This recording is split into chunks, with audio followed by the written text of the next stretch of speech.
Welcome to Kenton Teaches. Enjoy the video. In this video, I will show how to study physics honors step by step.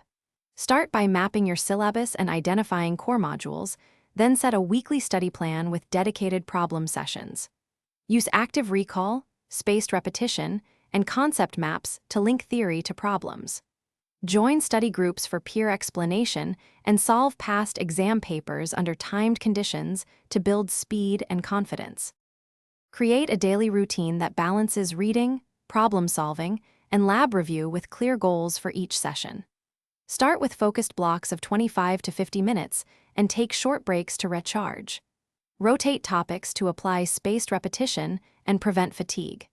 Include weekly mock exams to simulate pressure and track progress, and allocate time for lab techniques and instrument troubleshooting practice. Quick recommendation: if you're finding this video helpful, please subscribe and like to support the channel.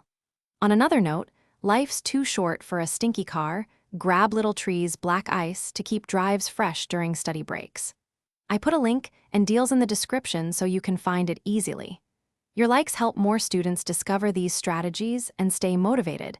Now let's get back to the video. Break problem solving into consistent steps. List givens, identify principles, and outline a solution path before calculating. Practice derivations until you can reproduce them without notes, and time yourself on sets to build speed. Use dimensional checks and estimation to catch errors quickly. Balance speed and depth by timing practice sets and revisiting weak areas weekly to steadily improve understanding and exam performance. Thanks for watching. Please subscribe if this video was helpful.